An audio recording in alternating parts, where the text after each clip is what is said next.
Estamos muito felizes por estarmos aqui uma vez mais, por essa oportunidade tão singular que Deus nos concede de estarmos na Sua presença. Sem perca de tempo, pega a Bíblia Sagrada, pega a palavra de Deus. Aleluia, glórias a Deus. E abra no primeiro livro do profeta Samuel, no seu capítulo 24 e no versículo 14, para sermos mais específicos.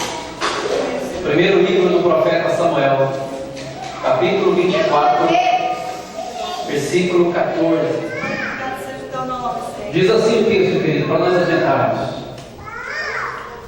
Após quem saiu o rei de Israel? A quem persegue?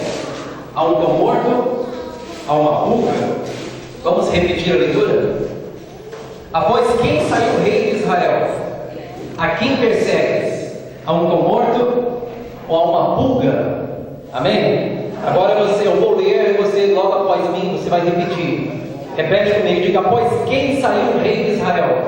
Após quem saiu o rei de Israel? A quem persegues? A quem persegue? A um cão morto? A um cão morto? A uma pulga? A uma pulga? A uma pulga? A uma pulga? Como está sendo, querido? Desocupe a tua mão e aplaude o Senhor bem forte. Bate a mão da glória a Deus, bate a mão da glória a Deus. Quantos vieram ouvir Deus falar contigo? Levante a tua mão. Então coloque a mão no ombro da pessoa que está ao lado e diga: Deus tem uma palavra para você. Diga assim para a pessoa: então ó. Só tem glória. Só não pode ficar calado na questão da glória a Deus, irmão. Agora para falar de receita de bolo, não, ok? Deixa isso para depois. O reino de Israel estava debaixo de uma teocracia. O próprio Deus era quem governava a nação não tinha um rei, a nação tinha juízes. O próprio Deus era o rei da nação. Mas de repente a nação começa a observar as demais nações da terra e percebe que todas as nações tinham um reino monárquico, ou seja, havia um reino de monarquia, haviam pessoas que governavam sobre eles. Então Israel, no momento em que Samuel estava como juiz da nação, Israel se congrega juntamente, todos os moradores de Jerusalém, todos os moradores de Israel, e a Bíblia diz que eles, conversando com Samuel, pedem para ele orar a Deus e pedir para que Deus providencie a eles um rei. Deus se entristeceu com aquilo, porque era como se Deus estivesse sendo substituído por um homem. Era Deus quem governava a nação. Mas Deus atendeu o pedido do povo e disse: Samuel, levanta o homem. E Deus revelou para Samuel como isso ia acontecer. E de repente um homem cujo nome era Saul, cujo pai era rico, tinha uma fazenda, e esse pai um dia perdeu algumas jumentas, e ele saiu para procurar, e não encontrando, ele foi até o profeta, e Deus tinha revelado para o profeta Samuel: vai vir um homem até você atrás de jumenta, e este homem você ungirá como rei da nação. E assim, conforme a palavra do Senhor, as coisas aconteceram. No dia seguinte, Samuel unge Saul como rei. E Saul, no princípio do seu reinado, tudo ia muito bem, mas de repente as coisas foram desleixando, de repente as coisas foram saindo fora do controle, da santificação, e Saul começa a perder a graça de Deus. Porque o maior perigo na vida do homem, querido, é o tempo. Muitas vezes o tempo ajuda, em outros momentos o tempo atrapalha. Em algumas pessoas o tempo acaba deteriorando, o tempo acaba causando um desgaste, espiritualmente falando, e acaba prejudicando a comunhão da pessoa com Deus. Mas oxalá que nessa noite o tempo não prejudique a tua vida, mas que o tempo promova em você uma pessoa experiente na presença de Deus, e com essa experiência você possa adorar a Deus melhor. Quantos podem dizer por isso? Levanta a tua mão. E um dia Deus se lembrou de algo que havia prometido, que iria destruir os amalequitas. Porque quando Israel saiu do Egito, na época de Moisés, os amalequitas covardemente atacaram Israel, porque o povo estava cansado. Aproveitaram a situação do cansaço, da fadiga, e atacaram Israel. O povo venceu a batalha, mas Deus jurou que destruiria todos os amalequitas. Quando Saul está no trono, Deus se lembra da promessa, e Deus usa o profeta Samuel e diz assim: vai lá e desce aos amalequitas e destrói a tudo e a todos. A ordem de Deus foi muito severa e foi muito clara: destrói a tudo e a todos, porque eu me lembrei do que havia prometido ao meu servo Moisés. Saul começa descendo, começa pelejando, e a Bíblia diz que ele começa a observar os bois, os amalequitas, e percebe que os bois deles eram muito melhores do que os bois que tinha em Israel. Ele começa separando, começa colocando de um lado os bois, segundo ele, para sacrifícios, mas quem sabe não era para alguma outra coisa, talvez para comércio, e ele começa separando, e não somente isso, mas também ele poupa a vida do rei, e não os mata. E a Bíblia diz que Deus revela ao profeta Samuel que havia uma desobediência da parte do rei. Então Deus mandou que Samuel descesse lá para conferir, e descendo Samuel lá, Samuel começa a perceber que de fato não havia tido uma obediência completa, não havia tido uma obediência generalizada, mas de uma forma parcial. Saul tinha obedecido a palavra do Senhor, e quando Saul descobre que Samuel está no território, ele vai ao encontro e diz assim: o que faz aqui, homem de Deus? Samuel faz só uma pergunta: você cumpriu as palavras que Deus mandou você fazer? Mas é claro que sim, responde o rei Saul. E Samuel faz uma pergunta, uma outra: então que mugido de bois é esse que eu estou ouvindo aí? Saul tenta desculpar-se: não, isso é para sacrifício, isso aí é para me oferecer sacrifício ao Senhor. Samuel logo responde para ele: mais vale a obediência à palavra de Deus do que os sacrifícios. Deus não quer sacrifício do povo, querido. Deus quer que você simplesmente obedeça a sua palavra. Que muita gente se esforça tanto, faz tantas campanhas, faz tantos jejum de alimento, mas tem gente que esquece que jejum não é apenas abstinência de alimento. Jejum, meu querido, vai muito além disso, vai muito além de abstinência de alimento. Você tem que fazer jejum também, muitas vezes, das coisas que você tem prazer. Você tem que fazer jejum no Facebook, tem que fazer jejum da televisão, das suas novelas. Faça jejum das coisas que tiram o tempo que você poderia estar orando, que tira o tempo que você poderia estar buscando a Deus. Faça jejum daquilo que compromete o seu tempo com Deus. Quando vocês estão entendendo o que Deus está falando, levanta a mão e glorifica a Deus.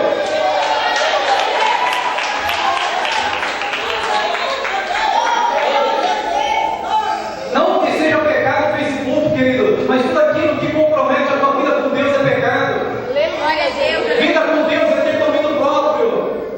Vida com Deus é ter um controle, ou melhor, um autocontrole da situação. Mas tem gente, meu irmão, que não consegue ficar um dia sem entrar no Facebook. Você está viciado, você tem que se libertar disso, querido. Aí depois fica perguntando para Deus: Deus, por que eu não recebo nada? Querido, você sacrifica muito, mas obedece pouco. Mais vale a obediência do que o sacrifício. Deus repreendendo o rei Saul, através do profeta, falou assim: o Senhor vai transferir o teu reinado para um outro. Quando Samuel vira as costas, Saul agarra nas suas vestes, encontra força, rasga as vestes do profeta. O profeta se volta para ele e diz assim: assim como tu rasgaste as minhas vestes, Deus rasgou de ti o teu reino. Deus te rejeitou. Muitas vezes, queridos, as pessoas são rejeitadas por Deus porque não obedecem. Glória a Deus, aleluia. Glória a Deus. Alguns dias depois, o profeta desce a Belém, e nós conhecemos a história, ele fugiu Davi como rei. O tempo passou até que Saul descobriu que o sucessor, ou pelo menos aquele a quem Deus havia levantado para estar no lugar dele, era Davi. E quando Saul descobre isso, ele começa a perseguir o menino. Incansavelmente ele persegue o rapaz, e não se cansa de perseguir. Davi se cansou de fugir para que não fosse morto nas mãos de Saul. Davi se cansou de viver foragido. E no capítulo 24 do primeiro livro do profeta Samuel, no versículo 14, consta uma das muitas perseguições que Davi sofreu nas mãos de Saul. E diante de Saul, agora dentro de uma caverna chamada Adulão, Davi faz 4 perguntas para o rei, e a quarta pergunta me chama a atenção. Ele diz: após quem saiu o rei de Israel? A quem persegues? A um cão morto ou a uma pulga? A quarta pergunta de Davi me chama a atenção, porque ele se compara a uma pulga.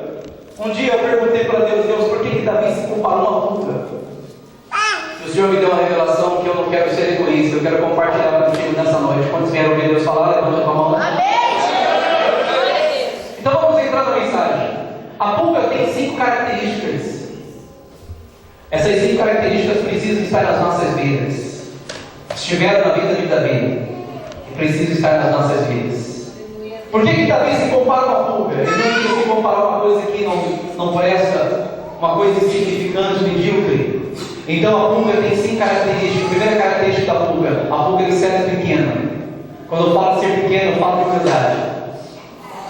Segunda característica: a pulga, apesar de ser pequena, ela consegue saltar alto, ela consegue pular alto demais.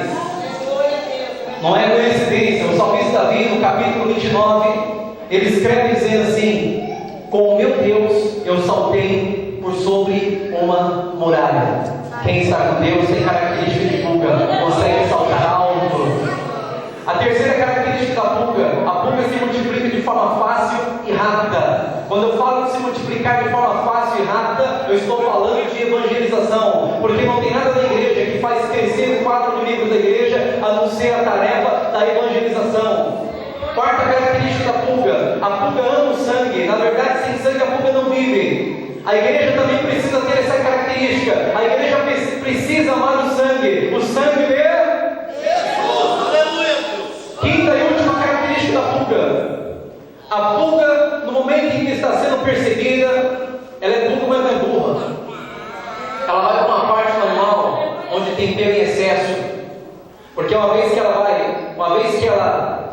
para essa parte onde tem pelo em excesso, ela dificulta a visão daquele que está procurando ela. E automaticamente encontra um lugar de conforto, porque quanto mais pelo, mais conforto.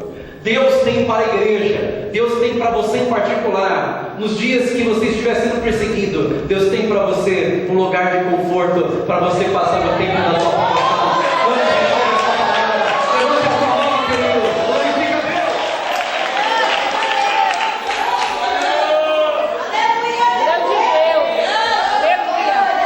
Eu quero falar sobre cada característica aqui em detalhes.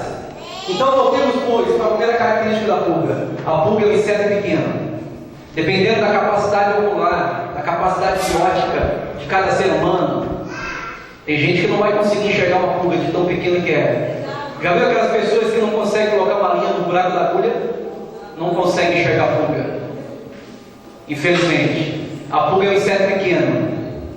Quando eu falo de ser pequeno, eu falo de ser humilde. E não confunda humildade, pelo amor de Deus, com pobreza. Não tem nada a ver uma coisa com a outra. Na verdade, se eu fosse resumir em rápidas palavras o que é ser humilde, eu diria para vocês: ser humilde é você ter em abundância, mas considerando não tendo nada. Ser humilde é você ser alguém ilustre, é você ser alguém importante, mas considerando não sendo nada. Você sabe por que Deus pede para mim e para você sermos humildes? Porque o próprio Deus é humilde. Porque Jesus não é apenas o Filho de Deus, mas também é o Deus Filho. E como Deus Filho, um dia Ele gritou para todo mundo ver: aprender de mim que sou manso e humilde. O próprio Deus é humilde, querido. O interessante é que tem pessoas que não têm onde cair morto, tem pessoas que não têm nada, não são absolutamente nada, mas andam de nariz empinado. Mas nessa noite a palavra de Deus vai quebrar a soberba, vai quebrar o orgulho. Deus vai libertar você. Quando você recebe essa palavra, em nome de Jesus, levante a sua mão, glorifica a Deus.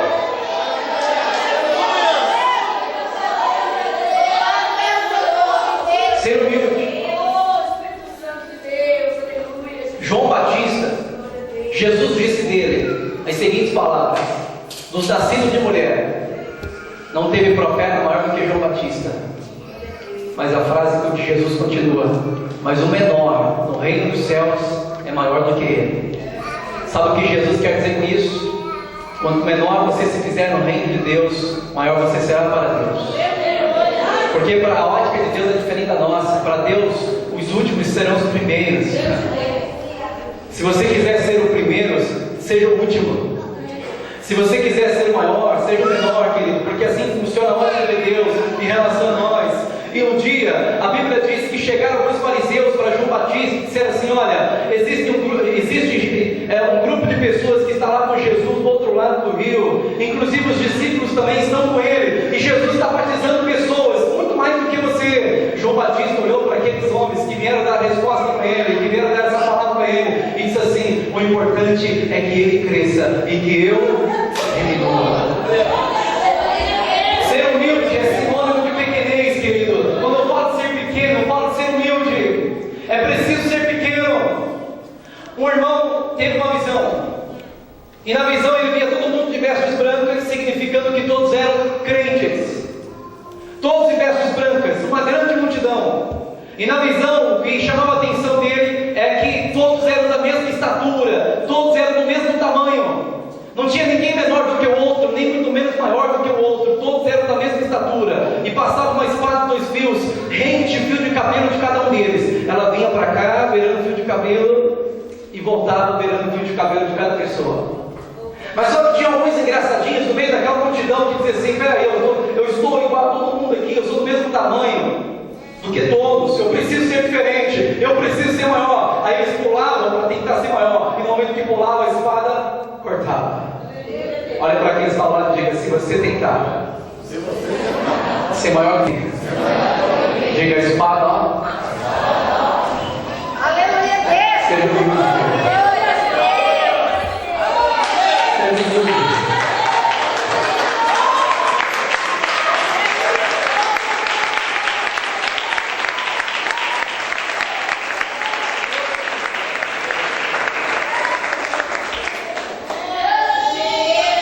Os sacerdotes, na cultura judaica, os sacerdotes eram a autoridade máxima na nação. Não tinha ninguém maior do que o sacerdote, a não ser Deus. Mas aqui, diante dos seres humanos, não tinha ninguém maior do que o sacerdote. Eles eram a autoridade máxima. E não somente a autoridade máxima, mas se vestiam muito bem. Os sacerdotes se vestiam de linho fino. Na sua cabeça havia uma mitra de ouro, escrita santidade ao Senhor. Nas suas vestes, na borda dos seus vestidos, ou na orla dos seus vestidos, havia várias romãs artificiais, que eram chamadas de campainhas, também feitas de ouro. Aqui havia 12 pedras, 12 diamantes, um peitoral sobre o peito do sacerdote. Imagina um homem de autoridade máxima, vestido de linho fino, ouro na cabeça, ouro na orla dos vestidos, e 12 pedras de diamantes aqui no peitoral, representando as 12 tribos de Israel. Um homem desse tinha todas as tendências do mundo, andar de cabeça erguida e orgulhoso. Mas Deus deu uma ordem para os sacerdotes, para que eles caminhassem descalços, porque andando descalços, eles iriam tocar com os pés nas pedras, e ao tocar com os pés nas pedras, eles iriam sentir dores, e sentindo dores, eles iriam se lembrar de que eram seres humanos, semelhantes às demais pessoas, e que não tinha nada de diferente, a não ser um cargo, a não ser um status, porque andando descalço também, eles iriam tocar com os pés sobre o pó da terra, e iriam se lembrar que de lá vieram, e não poderiam se engrandecer sobre isso, porque ao Senhor é dada a honra, a glória, a majestade, o poder e o poder. Não se ensoberbeça, querido. Se alguém quer se gloriar, glória do Senhor, em fazer a sua vontade. Quando você reconhece isso, levante a sua mão, glorifica a Deus. Segunda característica da pulga: a pulga, apesar de ser pequena, ela consegue saltar alto demais, pelo menos de 1 metro a 1,5 metros de altura, e por ser ela tão minúscula, ela pula alto demais. Incrível. Por muita coincidência, o salmista Davi, no Salmos 18, versículo 29, fazendo uma breve correção, ele diz assim: aquele que está com Deus atravessa no meio de tropas. Quem está com Deus salta por cima de uma muralha. Se a gente pegar aqui uma muralha como exemplo, segundo a arqueologia, a muralha de Jericó, 6 metros de largura, com 10 metros de altura, a gente calcula, querido, porque saltar não é apenas pular e estar em cima, saltar é atravessar para o outro lado. A ideia de saltar é isso. Agora eu pergunto: qual ser humano, por mais alto que seja esse ser humano, consegue saltar uma muralha que no mínimo tem 10 metros de altura, com 6 de largura? Não existe.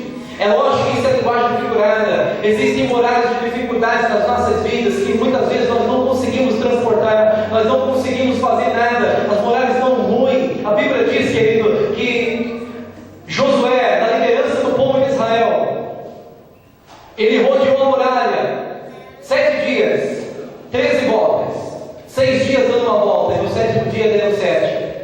13 voltas em 7 dias, e a Bíblia diz que na 13ª volta e no 7º dia, a Bíblia diz que as muralhas ruíram. As muralhas desceram no chão abaixo, como se fosse um elevador. Elas foram descendo, até que ficou rente com o chão e o povo invadiu a cidade.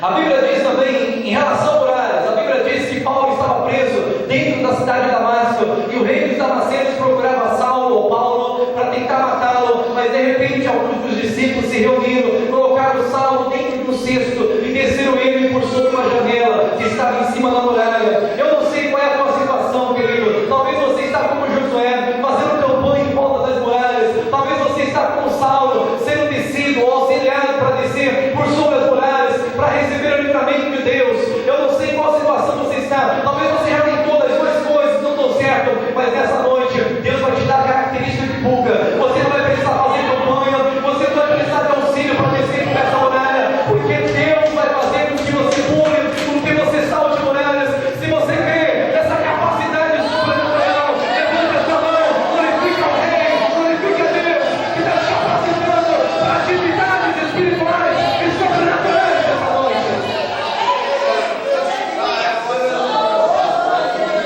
Vamos lá, terceira característica da fuga.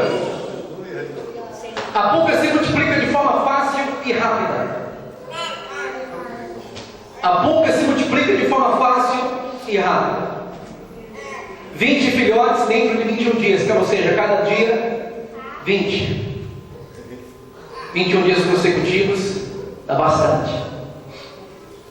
Calcule aí entre você e chega uma soma total. Imagine 20 filhotinhos por dia. Isso durante 21 dias consecutivos. É bastante. A fuga se multiplica de forma fácil e rápida. Quando eu falo se multiplicar de forma fácil e rápida, eu estou em relação à igreja, aplicando isso para a igreja. Eu estou me referindo à tarefa da evangelização. Porque não há nada, não existe nada que faça a igreja crescer, ou não tem outra coisa que faça a igreja crescer no seu quadro de membros, a não ser a tarefa da evangelização. Por que você acha que você hoje é crente? Por que você acha que hoje você está na igreja? Porque alguém te evangelizou. No princípio eram apenas 12 homens com Jesus Cristo, de repente foram para 120, de repente mais 3 mil, de repente se converteram mais 5 mil, ou quase 5 mil, e hoje somos mais de milhões. Porque o Senhor usou pessoas para nos evangelizar. O Senhor usou pessoas para evangelizar. E por isso o Evangelho cresceu. Você precisa compreender que a tarefa da evangelização é tarefa primordial da igreja. Você não pode se esquecer disso. Oh, querido, o que me chama a atenção é que existem pessoas que deixam sair as oportunidades de evangelizar de uma forma muito fácil. Existem pessoas que a todo momento estão ao seu lado.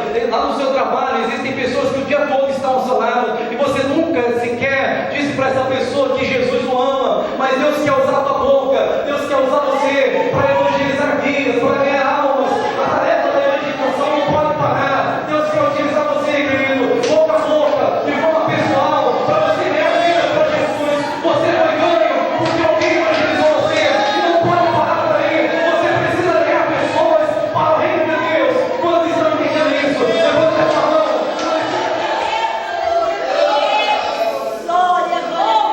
Existem muitas pessoas que estão orando em obediência à ordem de Jesus, que estão orando dizendo assim: Senhor, envia ceifeiros para a tua obra. Mas eu quero te desafiar nessa noite, não fazer essa oração, mas fazer a oração de Isaías: envia-me a mim. É diferente. Nós precisamos evangelizar, precisamos cumprir a missão. A igreja tem 3 missões na terra para cumprir: a missão para com Deus, a missão para com o mundo e a missão para consigo mesmo. Missão para consigo mesmo. Eu preciso me consagrar, preciso jejuar, preciso orar, preciso ler a Bíblia, examiná-la. É a missão que eu tenho para comigo mesmo. Aleluia. Missão que eu tenho para com Deus. Eu preciso adorar a Deus, preciso enaltecer o seu nome, engrandecer e fazer aquilo que diz Salmo 150, versículo 6. Tudo quanto tem fôlego, louve ao Senhor. Missão para com Deus. A missão para com o mundo: eu preciso evangelizar o mundo, preciso conquistar o mundo para Cristo, preciso influenciar as pessoas e não ser influenciado. É a missão que eu tenho para com o mundo. Nem todos aqui são cantores profissionais, ou pelo menos ninguém é cantor profissional, mas todos têm que louvar. Nem todos aqui, ou pelo menos quase ninguém, são evangelistas credenciados, mas todos têm que evangelizar. Ide por todo mundo e pregar o evangelho a toda a criatura. Você foi chamado, querido, para fazer a diferença, não foi para ficar parado. Talvez algumas pessoas aí no banco fiquem se perguntando: meu Deus do céu, por que será que existem algumas pessoas dessa igreja que têm tantas oportunidades, enquanto eu estou aqui parado? Você está parado porque você quer, porque a obra é grande e Deus conta contigo, querido. A igreja precisa promover 4 tipos de crescimento: precisa crescer para fora, crescer para dentro, crescer para cima e crescer para baixo. Crescer para cima, graça, oração e jejum. Crescer para baixo, crescer no conhecimento, examinando a palavra de Deus. Glória a Deus. É como a raiz, é como o cedro do Líbano, ou a palmeira do Líbano, que o que ela tem para cima, ela tem para baixo. Se você medir a palmeira do Líbano e ver que ela tem 10 metros de altura, pode ter certeza que ela tem 10 de profundidade. Se ela tiver 20 de altura, ela terá 20 de profundidade, e assim sucessivamente. A igreja também precisa crescer para fora e também crescer para dentro. Crescer para dentro significa crescer em união. Crescer para fora, crescer em evangelização. Infelizmente, a igreja de Atos cresceu muito bem para dentro, crescer em união de um modo tão grande que eles vendiam as propriedades e repartiam entre si. Não haviam pobres entre eles. Em questão de união, eles cresceram muito e muito bem. Eles cresceram para cima, na graça, oração e jejum. Isso eles faziam muito bem. Cresceram também para baixo, na palavra, no conhecimento. Eles cresceram bem, mas para fora eles se esqueceram. E foi o que Jesus mais enfatizou antes de subir para a sua glória. No capítulo 1, versículo 8 de Atos, Jesus diz assim: e vós sereis testemunhas em Jerusalém, Samaria, Judéia e os confins da terra. Ficaram só em Jerusalém. Até que em Atos capítulo 8, Deus teve que promover uma morte, um mártir chamado Estevão, o primeiro mártir da igreja.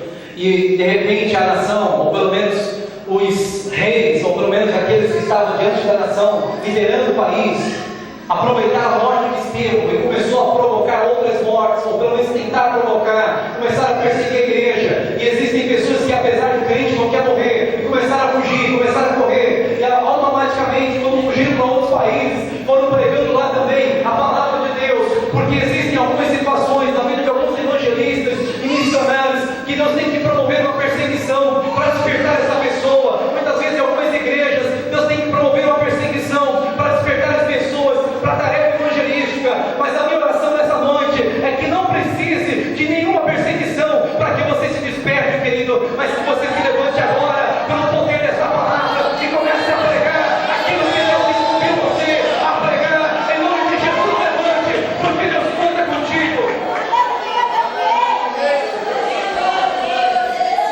Missão se faz com coragem.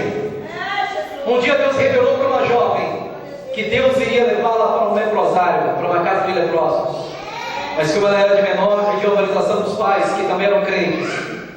E os pais disseram para ela: não, minha filha, de jeito nenhum, Deus me livre, Deus me livre. Deus não iria dizer isso para você. Você deve estar com algum fruto da imaginação. Não, ele não foi Deus que revelou para você, minha filha, fique em paz. E os pais a proibiu. Ela entrou no quarto para orar e disse: Deus, eu sei que foi o Senhor realmente que falou comigo. Então eu te peço que o Senhor me coloque uma lepra, porque aí eu não terei como conviver com os meus pais. Eles terão que me levar para o leprosário, obrigatoriamente. E como prova que é o Senhor, depois que eu realizar lá a missão que o Senhor me incumbiu, eu quero que o Senhor me cure. E o Senhor fez isso com ela. O Senhor colocou uma lepra nela, porque a missão se faz com coragem. E ela foi para o leprosário, porque lepra é contagiante, então não podia conviver com os pais. E ela realizou a missão, ganhou almas para Cristo. Depois de realizar toda a missão, Deus curou ela voltou para casa. Porque a missão se faz com coragem. Missão também se faz com inteligência. Um grupo de missionários foram evangelizar uma tribo indígena, canibais. Mas antes de irem, eles pesquisaram a cultura daqueles índios e descobriram que eles acreditavam em Deus, que andava por sobre as águas, porém eles não sabiam o nome desse Deus. Então os missionários chegaram lá, aprenderam o idioma deles, primeiramente, antes de ir. E quando chegaram lá, foram apanhados. E quando estavam amarrados para serem sacrificados, para serem mortos, para depois servirem de alimento para aqueles índios, aqueles missionários, no idioma dos índios, disseram assim: olha, nós viemos aqui no nome do Deus que vocês acreditam, Deus que anda por sobre as águas, e Ele tem um livro aqui, que fala também sobre essa passagem que vocês acreditam. Ele anda sobre as águas, vocês não sabem o nome dele, mas eu vim apresentar, Ele nos mandou aqui para dizer para vocês o nome dele é Jesus, o nome dele é Jesus, Ele anda por sobre as águas, missão se faz com inteligência, querido. Deus tem um chamado contigo, você precisa evangelizar, você precisa cumprir a tarefa da evangelização. Quarta característica da pulga: a pulga ama o sangue. Na verdade, sem sangue a pulga não vive. O que significa o nome pulga? Inseto parasito que se nutre de sangue alheio. A igreja também se nutre de um sangue alheio, um sangue de outrem. É o sangue de Jesus. O sangue de Jesus, ele fala de 3 assuntos. O sangue de Jesus fala de vitória, o sangue de Jesus fala de purificação, e o sangue de Jesus fala de alimento. Jesus disse: o meu sangue verdadeiramente é bebida, é alimento. O sangue de Jesus fala de alimento. O sangue de Jesus fala de purificação, porque o apóstolo João disse assim: o sangue de Jesus, seu Filho, nos purifica de todo o pecado. E o sangue de Jesus fala de vitória, porque a Bíblia diz que houve uma batalha no céu. Miguel guerreava contra a antiga serpente e o dragão, e não conseguia vencer a batalha. Mas de repente, quando Miguel clama pelo sangue, a Bíblia diz que o diabo caiu como um raio do céu, foi precipitado nas profundezas. O sangue de Jesus fala de vitória. Existem muitas pessoas que querem vencer a luta com a carne e com o sangue, mas não é assim, querido. Não é com a carne que você vai vencer, não é com o sangue físico, material que você vai vencer, mas é com o sangue de Jesus. Existem pessoas que sofrem perseguições e querem resolver com palavras, querem resolver de forma verbal. Você não entende que é uma luta espiritual, é o diabo usando pessoas para derrubar você, para bater você. Então, em nome de Jesus, dobre os teus joelhos e clame pelo sangue de Jesus, porque a antiga serpente e o dragão vai cair por terra hoje, e Deus vai promover vitória na tua casa, na tua família, no teu emprego, no seu trabalho. Se você crê, levante a tua mão, glorifica Deus. Aleluia!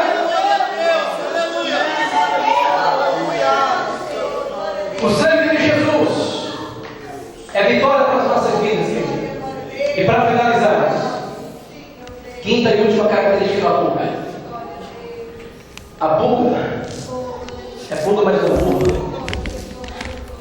Eu não sei se você tem animal de estimação em casa, mas se tem, você sabe o que eu estou dizendo, sabe que eu estou falando a verdade.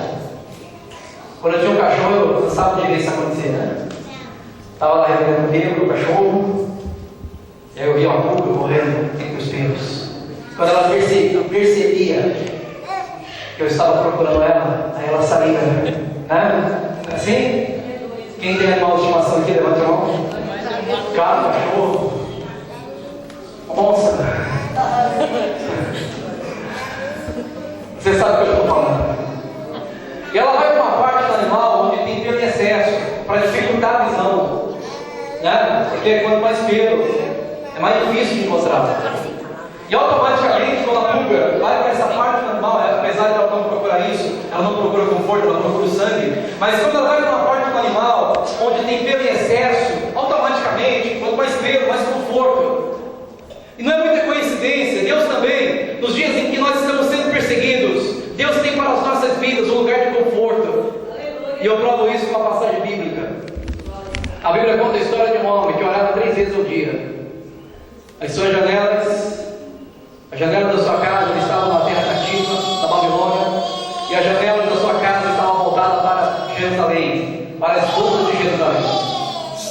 Isso é sinal de patriotismo. E a Bíblia diz que o rei lançou um decreto que ninguém poderia adorar outra imagem, a não ser a imagem do rei, que for erigida sobre a praça durante um mês, por um período mensal. Então a Bíblia diz que como Daniel era fiel a Deus, estou falando de Daniel, né? Embora você já soubesse desde o princípio. Como Daniel era fiel a Deus, ele não ia deixar de orar, querido. Porque quem é adorador genuíno, quem tem a presença de Deus, ou pelo menos que um dia experimentou a doce presença do Espírito Santo, nunca, jamais vai conseguir viver sem a presença de Deus. Davi quem diz isso? Davi, quando começa a perder a presença de Deus, ele ainda no trono, ele ainda no reinado, ele começa a dizer para Deus no Salmo 51, Deus, pode tirar tudo de mim, pode tirar o reino, pode tirar o governo, pode tirar os súditos, pode tirar tudo, mas não retire de mim o teu Espírito, porque eu preciso ter a tua presença. Quem é adorador, querido, não vai conseguir viver sem a presença de Deus. Por isso a Bíblia diz que Daniel, como costumava fazer, ele continua fazendo e está orando a Deus. E fica aqueles, né, que gostam de bisbilhotar na janela, fica atento, vamos ver se ele vai orar hoje. E de repente Daniel começa a orar, Adonai, Yahvé Adonai, Senhor Jeová, Adonai Yahvé. E eles ficam atentos, chamam os guardas e causam um flagrante e levam até o rei. Até então o rei não sabia quem era, e disseram assim: apanhamos um homem que cometeu um delito sobre a ordem do rei, que não poderia adorar outra imagem, a não ser a tua imagem, não poderia adorar outro Deus, a não ser a imagem do rei que está erigida sobre a praça. Mas apanhamos um homem que denegriu, ou seja, cometeu um delito, traga esse homem. O rei era assim com Daniel, né? Daniel era chegado do rei, e quando Daniel se apresentou na recâmara do rei, a Bíblia diz que o rei muito se entristeceu, mas as palavras dos medos e dos persas não tinha como ser revogada, querido, não tinha como retroceder, apenas cumprir-se. A palavra dos reis não tinha como retroceder, apenas se cumprir. Então o rei não poderia retroceder na sua palavra. Por isso o castigo seria para quem cometesse esse delito ser lançado na cova de leões famintos. E como o rei não poderia revogar a sua palavra, não poderia retroceder, a Bíblia diz que lançaram Daniel. E Daniel caiu na cova de leões famintos. E Daniel começa a perceber uma coisa interessante, curiosa, que da forma como os leões estavam quando ele caiu na cova, os leões permaneceram depois que ele caiu. Os leões, ao menos sequer, se aproximaram dele, muito menos tentaram devorá-lo, porque Deus estava operando milagre naquele dia. E quem confia em Deus, querido, não tem esse negócio, confia mesmo. Quem confia em Deus, confia mesmo, não tem esse negócio, Deus me revelou que vai me dar um carro, mas eu tenho medo de comprar e ficar desempregado. Querido, quem confia em Deus, confia mesmo. Deus me revelou que eu vou sair do aluguel, eu vou parar de morar de favor, vou comprar uma casa, mas eu tenho medo de comprar, entrar nas dívidas aí, minha casa, minha vida, e de repente eu não consigo pagar mais, porque vem a crise, quem sabe? Querido, quem confia em Deus, confia mesmo. Com Daniel não tinha isso, a Bíblia não diz, mas eu quero conjecturar.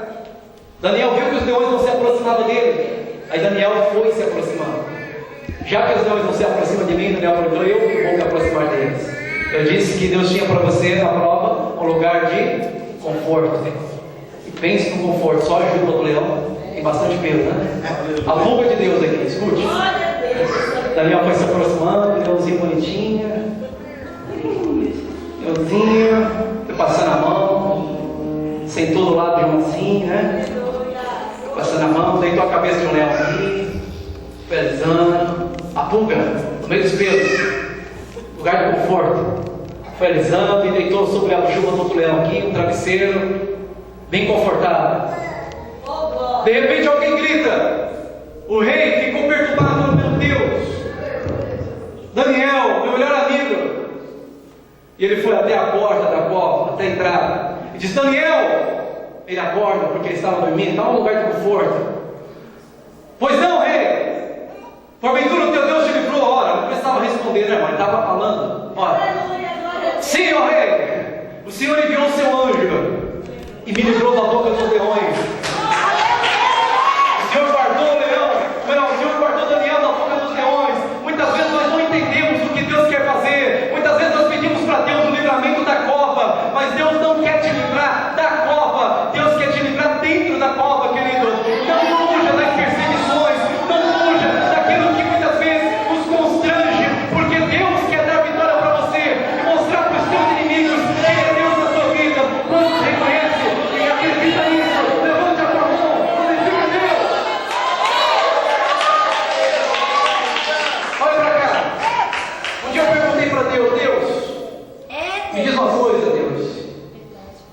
Por que que o Senhor, por que que os leões não devoraram Daniel?